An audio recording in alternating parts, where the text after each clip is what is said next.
first of all, can you tell us what is ADHD and give us a very quick overview of your diagnosis journey? Yeah, so ADHD just stands for Attention Deficit Hyperactivity Disorder. There's a multitude of different sort of layers to it and traits and things like that. But basically, I sort of started looking into it really during the lockdown because I was noticing that things were obviously getting worse because of being at home and struggling with certain things more than I had done in the past. And yeah, sort of discovering that basically that the waiting times on the NHS were crazy long, and I was kind of really struggling. So it sort of got to 2021 sort of time, and I started looking into private options, and ended up getting my diagnosis kind of at the end. I think it was the start of this year. I ended up actually kind of taking the plunge and booking it in and whatever. But yeah, it was a lot of kind of researching and looking into things and before going ahead with it, you know. Yeah, brilliant. Okay. And did you have any kind of signs or symptoms or any difficulties that you recognise as ADHD, maybe in your younger days as a child, and how does that differ from now? Yeah, I mean, so I'm 35, so going back, we're talking 30 odd years, 25 years since I was a young kid, and back then it wasn't really, known or talked about or whatever, and but there were definitely things like, I was always an academically sort of intelligent kid at school and stuff, but at the same time would just find things at school dead boring, and I was sort of suffering with grades and things as I got older, simply because I couldn't just knuckle down and get on with it, and my mind would wander, and a lot of people would just put that down to not liking the subjects or not liking school or whatever, but I actually, I didn't mind school, and it was just the fact that I couldn't actually focus on exams or things like that, even if I was quite good at the subject, and when I'm older, it's been more, coming through the teenage years and coming into being an adult, it's more like this debilitating kind of sort of inability to focus on tasks, and then all of a sudden it can flip and you can become crazy, sort of hyper focused on things to the point where you just can't leave them alone. So it's really sort of yin and yang. One day you'll get all of your jobs done and within half an hour, and then on other days and weeks and even months you just can't get anything done. You can't complete tasks, and then you're left feeling like it's affecting your job and it's affecting your life and everything, because you can't even do the stupid things like putting the laundry in and stuff, let alone doing admin and tasks for your work and stuff, So yeah. And have you managed to find any kind of coping strategies that help with that when you are feeling like out of sorts with being able to focus on tasks? Is there anything that you do that helps you with that? Yeah, well, to be honest, I mean, when you're in the real pits of it and things are really difficult, and that I honestly don't think I found anything good at that point. But it was that then that led me into looking into what this is and why I'm doing this, and why there's some days when I can blast out 100 tasks in a day, and then other days where I can't even do one. So it was kind of a lot of reading and watching videos and blah blah blah, talking to I've got a therapist that I talk to and stuff, which I'm quite open about with my students and my family and friends and stuff, and it was because I was putting a lot of pressure on myself, like on those days where I was feeling terrible, and because there's a lot of guilt and kind of shame, I suppose, attached to it, which is why am I like this, and why can other people get things done and I can't, and whatever, so the coping mechanisms, if you like, are kind of recognizing that you're heading that way, and it tends to be after a bout of hyper focus where you get loads done, then you get a bit of a crash, and it affects your mood, and it affects your ability to like I say, do everything, focus, to be able to even talk to people and communicate properly sometimes is even difficult. And it's not out of any sort of anxiety or anything like that. I mean, that exists as well, but I'm a very chatty, friendly person that can talk to anybody. But on those days where I was struggling, I just couldn't bring myself to text people, call people, you know. Um, so it was like realizing why this was happening, and then chatting to the therapist about all these things, and about the fact that it isn't me, it's this disorder that I'm struggling with and whatever. And then obviously I got the diagnosis, and I'm open about the fact that I'm on the medication. I've found like a stable form of medication that works for me. I know that not everybody um, likes that idea, or struggles with the thought of medication, but it's definitely helped me. And then with my martial arts, certain forms of meditation and breathing exercises, and just stretching and kind of simple exercise. You don't have to go crazy. It brings a level of sort of clarity to you, and then you're able to maybe not avoid the kind of ups and downs, but you can avoid the crashes where you kind of you go from this hyper focus into not being able to do anything. So now I'll have these bouts of hyper focus. They'll kind of dissipate, and I'll feel like I'm a bit more lazy, or I'm a bit more lethargic, but I don't get that level of crash that I used to, where I'm kind of unable to do anything, you know? Yeah, it does sound exhausting. So again, thank you for speaking to us about it. Does talking about this help you? Does that feel like talking about it to other people? Is that something that you find helpful as well?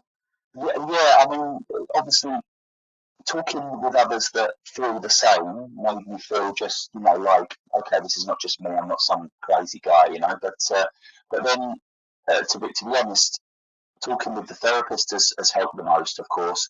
Talking with the actual ADHD team that I've been working with has alleviated, these worries and things. And then now that I know more about it and I've researched into it, I can then sort of, when my students come to me with the same issues or whatever, or the parents, or anything like that, I don't, profess to be some doctor or psychologist, but I can at least sort of be aware of, those traits and certain things I wasn't sure of before about myself. Now I know with clarity, this is this, and it's not me, and I don't have to get on my own back about it, and then my students kind of get that level of, um, they're not alone either. I can empathise and I can understand, and things, and again, it all connects in with the levels. It can cause severe anxieties, for depression, and all the rest of it can all be linked in with this, because you don't know why you're doing what you're doing, and you don't know why you're not able to be the way others are, and so on, because it seems like you just sometimes can't even handle normal life, the day to day, because you're just totally sort of paralyzed by this thing. And it can be the worst bit for me, and everybody's different, there's different forms and traits. The worst bit for me is not the hyperactivity or anything like that, it's the overloaded, ruminating thoughts to do with work, or to do with pressures, or to do with little things like that. And once they kick in, they're just absolutely crushing.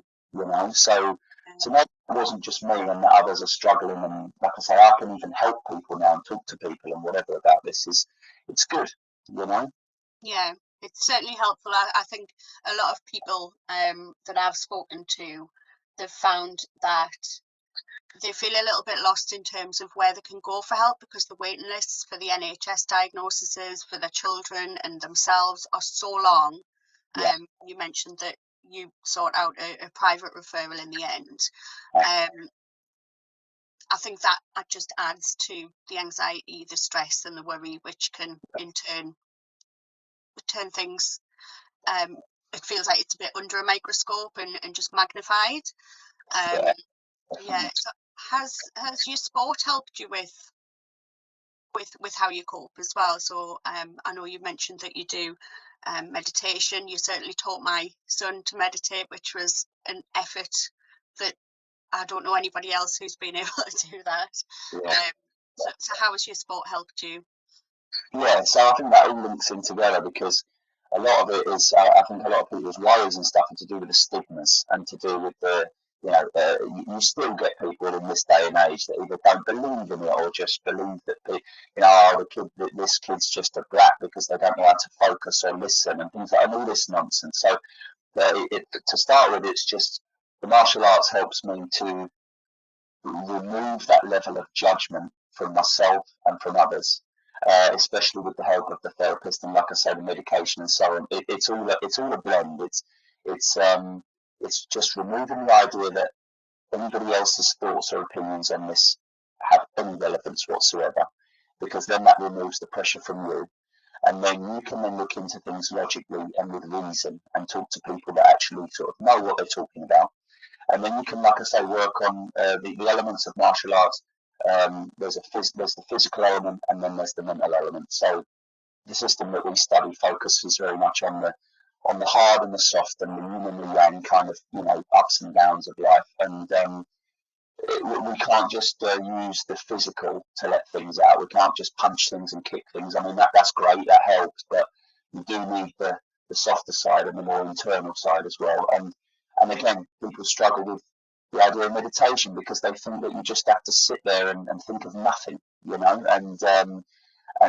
again, there's a lot of videos and reading, and people can talk to me about this, my students and things, and it's realizing that again, people with ADHD cannot just sit there and do nothing and think of nothing. But we can be very fidgety people. We can be very, all over the place. And then a kid will be made to feel like they are not good enough because they're unable to sit there and be mindful, and do nothing and whatever.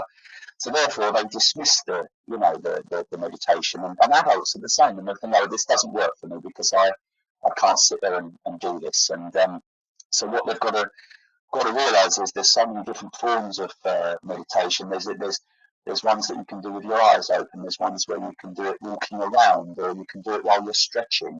You can even do it while you're driving. And we have a laugh with some of our students because they'll say, "Well, I'm not going to drive around with my eyes closed doing deep breaths," But so yeah, there's a lot to delve into and look into. And karate and the martial arts in general have helped me and linked in with the idea of stigma, the idea of being able to breathe and do these exercises and not worry about judgment and see things with a lot more clarity. And that's both the physical end and, like I say, the mental end of sitting internally and looking into yourself and how how much you understand and how much you want to work on this kind of thing, Yeah, brilliant. Oh, that's great. So thank you for all of that. So as promised, I'm more than happy to give you a shameless plug spot for the dojo because I think it's fantastic. And I know that we do have lots of Newcastle-based colleagues who would maybe like to find out a little bit more about the dojo and what you can do there as well as the karate. Yeah. So we've got obviously my karate club, which is the Newcastle Goju-Ryu Karate Academy, runs out of the dojo. So the dojo is my premises that I took on during the lockdown, which was mental within itself, But and now we have in there, we've got yoga in there, we've got some breathwork classes in there, and of course we've got the karate in there too. And we're looking for more. We're looking for Pilates to come in and join us. We're looking for some other kind of maybe dance classes and things. So if anybody teaches or needs a venue, they can contact me to actually run their classes there. Or of course you can contact me about specifically joining my karate classes, which we've got a huge waiting list for at the moment. But we'll get there, and yeah, things are busy and things are great.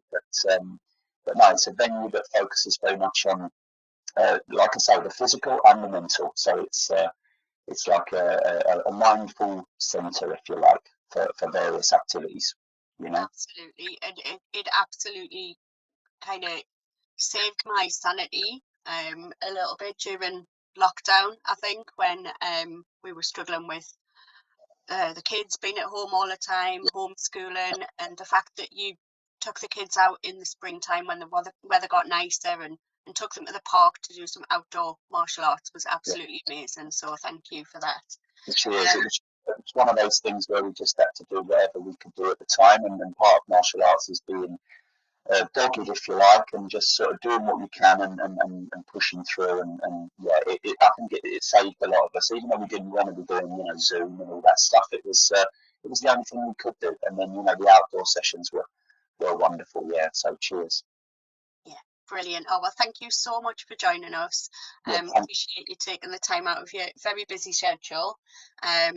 And yeah, we'll get some links for you as well, which we'll share out with our colleagues here at Virgin Money. So take care, and that's been brilliant. Thank you. Yeah, thanks a lot. Thanks a lot. Cheers, guys. Thanks. Bye-bye.